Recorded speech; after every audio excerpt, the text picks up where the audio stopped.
if I was simply a logical person, the logical scientific conclusion is that we're stuffed. We're going over the 2 degrees centigrade tipping point, and we are heading into territories unknown, and we have to accept that as Greens, what we've been trying to do in the last 20 years, we've failed.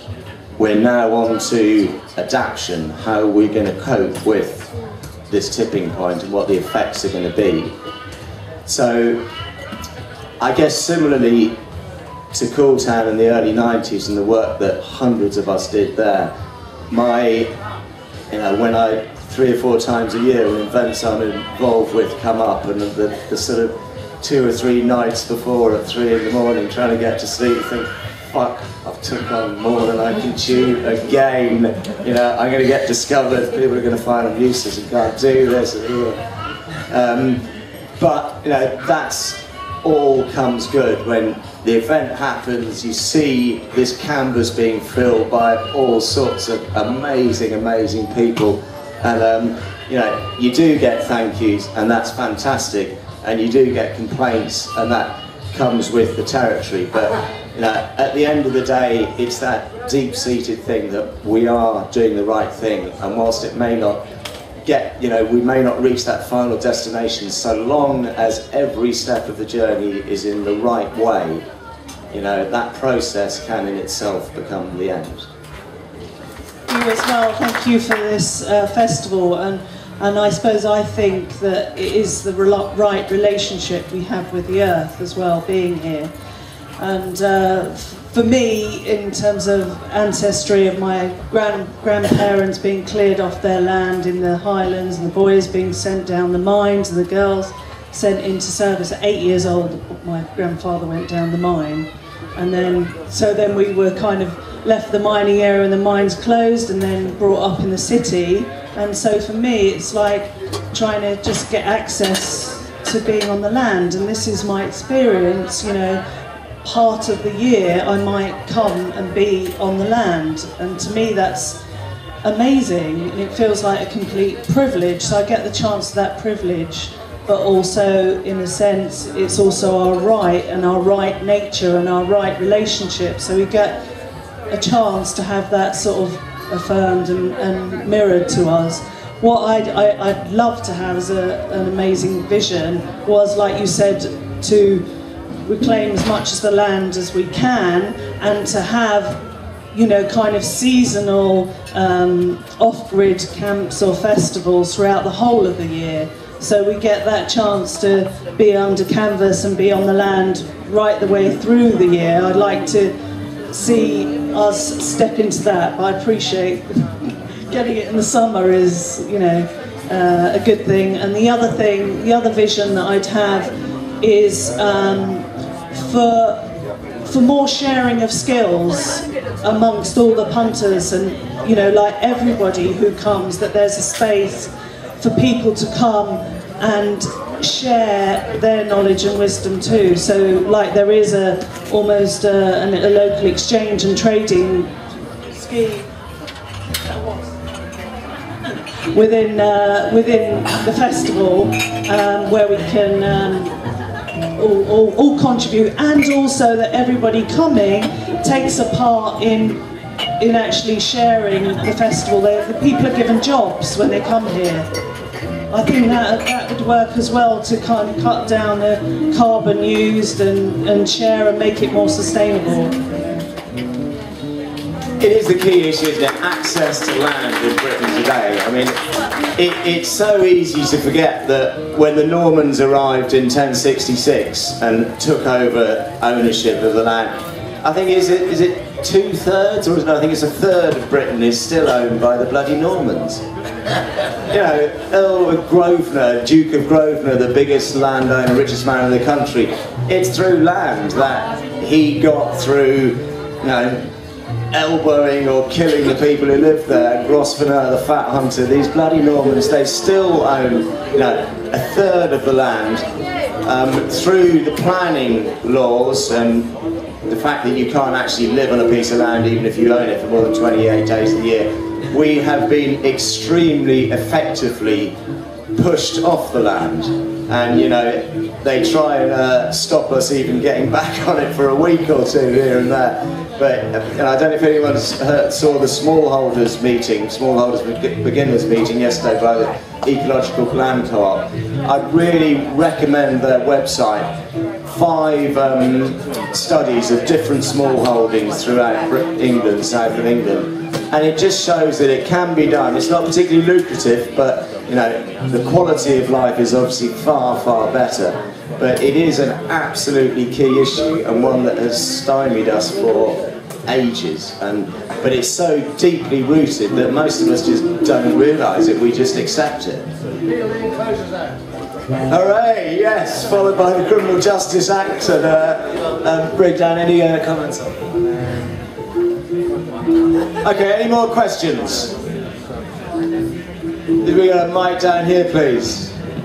Just very quickly, talking about future green gatherings, I was wondering if with this one there had been any contact made with Climate Camp and groups like that, because there have been some great Climate Camp gatherings like the one at Blackheath a couple of years ago, really important gatherings where people, you know, obviously talking about the same issues, and I'm not sure that those are really continuing at the moment. So I feel there's still a need for those as well. So I was wondering, in the planning for this, did that come up, any connections there, or maybe there could be in the future? We did think of asking the Metropolitan Police if they could fund the bar again, as they very kindly did in 2009. But then we discovered that Hex Cider, Dillis, sale or return under 30-day invoice. It wasn't necessarily at all. But any comments there? I'd just like to say that Blackheath Climate Camp, it was a wonderful tonic for me, because we'd been through the business that summer of the big green gathering being closed down by the police. Actually, Muggsy and I were up in London seeing a firm of, they were Lawyers. Business doctors and lawyers, yes. They were supposed to be putting the big green gathering with sort of suspended animation as a company. Came out of there going, right, well that one's been put on hold. Now there's this climate camp going on at Blackheath, and I rushed down there on the tube, got up on Blackheath. I was actually out there with a sledgehammer, or directing younger men with sledgehammers, putting in stakes for marquees and showing them how the tension in the rope had to follow the seam in the canvas and all of that kind of practical stuff. I felt really great being out there doing that. I don't know if you were here earlier, but we did mention how it was the undercover police who were helping run the bar at the big green gathering that was making money for Climate Camp and so on, which we think was one of the reasons that the big green gathering got closed down. So you might have missed that bit of information at the beginning, but that ties in with what Shane was saying about getting the police to run the bar. And I mean, it's worth noting, Climate Camp, within the space of 5 years, has achieved 2 really noticeable victories. No more Heathrow expansion, Terminal 3 expansion, and getting Miliband to put a commitment that any new coal-fired power station has to provide 25% carbon capture and storage, which is not possible on an industrial scale at the moment. So what Climate Camp did do, in a very short period of time, in political scale, is those 2 huge and massive victories that just wouldn't have come through the emasculated political process.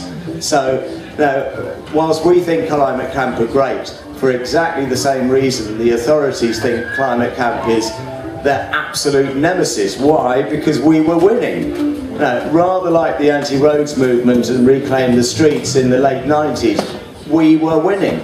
And so they stepped up pressure on Reclaim the Streets, which effectively had to disband and form up into new campaigns, GM in particular, which is a notable thing. We would probably have GM food in Britain today if the police didn't go for Reclaim the Streets, because activists from Reclaim the Streets got involved in other things. Similarly, Climate Camp has decided not to do national actions this year, so it's much more smaller local things. So they don't have a national organisation for fundraising, but we decided that we had to run the bar for the festival this year. So because the economics of it, hopefully the bar here will bring in 3 or 4 or 5 grand for the festival, which is, I think, going to be absolutely key. And obviously we need to control and keep that profit if we're going to keep the thing running. So Climate Camp, I think they obviously would have been hugely welcome here for a store and a space and as many tickets as they wanted, because we're very aware that in terms of activist connections, we haven't been around for 4 years. In that time, a lot of things have happened. There's a whole new generation of activists getting involved. And one thing we've tried to do this year, and we will ensure we do far more next year, is bring that new bunch of activists in. I would also say, in terms of bringing in new bunches of people, we had Lee Jasper down here to speak yesterday. Many of you in London will know Lee Jasper, who is Livingston's race advisor and very high up in the LDA, and I've worked with him at the Lambeth Community Police Consultative Group for many years. He's a major black activist. He'd never been to a festival before, and he was absolutely enthralled by it. He really was. And one of the key things he's interested in is getting a Rasta camp, getting a specifically black Rastafarian, or trying to include another different group of people. And out of him coming down here next year, we're hopefully going to do a cider bar at the Brixton Splash in a couple of weeks, which will raise money for the Urban Green Fair, where Lee Jasper and various other groups in Brixton will have an input. So, in the background there are things going on, but there are no doubt there are not nearly enough things going on, and that's where you all as shareholders, people concerned, people involved, all help needed. Just a little bit, came on to the issue of land earlier, and comes back, very deep connection with the earth things. Basically, the government's trying to limit everyone's rights to protest. They're talking about criminalising trespass, criminalising squatting. It's actually a major assault on all of our rights to access to land, civil liberties, criminalising trespass rather than just being a civil offence and things. There's leaflets there, you can pass a few around. Basically, the government's trying to, aim it at squatters. 10, 15 years ago, like Shane said, they attacked a lot of different groups with the Criminal Justice Act. But this is actually assault on everyone's rights. It can affect tenants who could be accused of being squatters. People who use occupation for direct action, such as Climate Camp, various different road protests, genetics protests over the years, as well as student and worker occupations, and even tenants who get into trouble with their landlords claiming they're squatters and kicking them out. It's a very complex thing, but there's basically a consultation for the next 12 weeks.